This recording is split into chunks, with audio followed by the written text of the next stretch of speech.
Biopic के season में एक और फिल्म रिलीज हुई है जिसका नाम है शाबाश पिट्ठू, जो कि भारतीय महिला क्रिकेट की बेहतरीन खिलाड़ी मिताली राज पर बेस्ड है।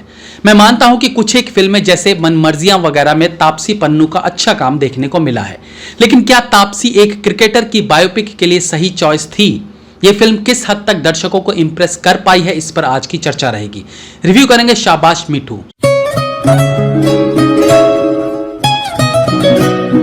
अभी जब हाल ही में इमरजेंसी फिल्म का टीजर रिलीज हुआ और कंगना का जिस प्रकार का लुक देखने को मिला, जिस प्रकार से उनकी डायलॉग डिलीवरी देखने को मिली, उसे देखते हुए अब बायोपिक्स में लुक्स पर लोगों की और पैनी नजर रहेगी और अब बाकी बायोपिक्स को कंगना की इस फिल्म से कंपेयर करके देखा जाने लगेगा।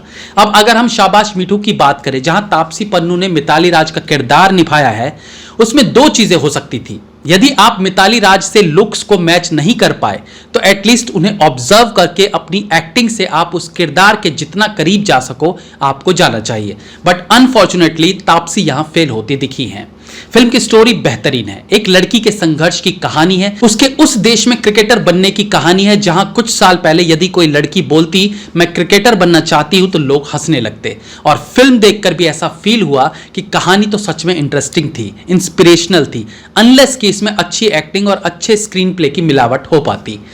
पहले स्क्रीन प्ले से बात शुरू करेंगे।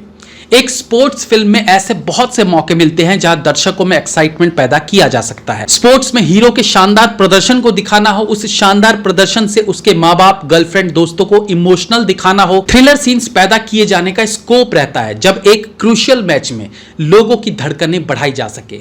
कुल मिला के आप इस तरह की फिल्म में लिबर्टी के नाम पर बहुत सा फिल्मीपना कर सकते हो। इस फिल्म को उस तरीके से दिखाने के कई स्कोप्स पर डायरेक्टर खरे नहीं उतरते हैं। फिल्म में जितना समय प्रैक्टिस सेशन को दिखाने में जाया किया गया, उतना समय वर्ल्ड कप जिताते हुए दिखाते तो दर्शकों की फीलिंग इस फिल्म के लिए अलग होती।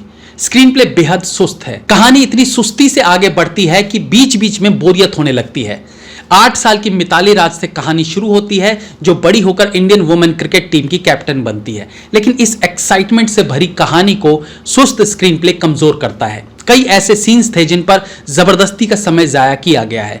फिल्म में मिताली राज के कोच के रूप में विजय राज का काम अच्छा है, उनके अलावा बाकी के सपोर्टिंग एक्टर्स ने भी अपने रोल को ठीक ठाक निभाया है, लेकिन इस बायोपिक फिल्म की जिम्मेदारी थी तापसी पन्नू के कंधों पर। पहली बात तो मिताली राज से तापसी पन्नू के लुक्स मैच नहीं करते हैं। फिटनेस मैच कराना तापसी के हाथ की बात थी तो वो कर सकती थी, जो उन्होंने सीन्स में दिखाया भी है। लुक्स मेकअप मैन की जिम्मेदारी थी, उसमें तापसी की गलती नहीं है, लेकिन मिताली की तरह चलना फिरना, उठना बैठना, ये असली काम होता है एक एक्ट्रेस का। भले लुक्स के मामले में मिताली जैसी वो ना दिखे, लेकिन उन्हें ऑब्जर्व करके उसकी तरह जेस्चर्स, हाव भाव वो दे सकती थी जो वहां तापसी नहीं कर पाती। उस पर से एक सीन में उनका रोना इतना फेक लगता है कि यकीन नहीं होता कि ये वही तापसी पन्नू है जिन्होंने मुल्क और मनमर्जियां जैसी फिल्मों में काम किया था। वो एक सीन याद है आपको लव आजकल फिल्म का, जब सारा अली खान कहती है तुम मुझे तंग करने लगे हो और वो रो पड़ती है।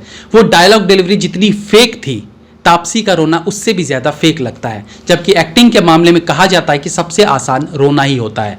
प्रैक्टिस सेशंस में क्रिकेट खेलते हुए सीन्स अच्छे हैं, कैमरा वर्क भी ठीक है, इवन तापसी बैटिंग करती हुई भी ओके लगती है। बट यही शिद्दत अगर वर्ल्ड कप मैच को दिखाने में भी की जाती, जो जरूरी भी था, क्योंकि क्लाइमेक्स फिल्म का एक मजबूत स्तंभ होता है, उस क्लाइमेक्स को अच्छे से दिखाते तो अच्छा रहता। आप पूरी फिल्म में भले कई जगह दर्शकों को डिसअपॉइंट कर दो, लेकिन अगर क्लाइमेक्स में फिल्म मेकर ने अपना बेस्ट दे दिया तो दर्शक पुराने पाप को भूलने के लिए तैयार हो सकते हैं। यहां क्या है कि कई बार ऐसा लगता है कि ओके तो यहां फिल्म खत्म होती है, लेकिन फिल्म खत्म नहीं होती, फिर आगे बढ़ती है, जबकि क्लाइमेक्स एक हाई पॉइंट पे खत्म होना चाहिए। यहां तो फील ही नहीं होता कि क्लाइमेक्स कब आया। कुल मिला के इस अच्छी कहानी को अच्छी स्क्रीन प्ले राइटिंग और अच्छी एक्टिंग बचा सकती थी, बट अनफॉर्चुनेटली ऐसा नहीं हो पाता। मिताली राज के फैंस हैं तो ये फिल्म आपको देखनी चाहिए, बट अगर अच्छा सिनेमा देखने के मकसद से फिल्म देखना चाहते हैं तो आप डिसअपॉइंट हो सकते हैं। मेरी तरफ से इस फिल्म को 2 stars. Have a nice day.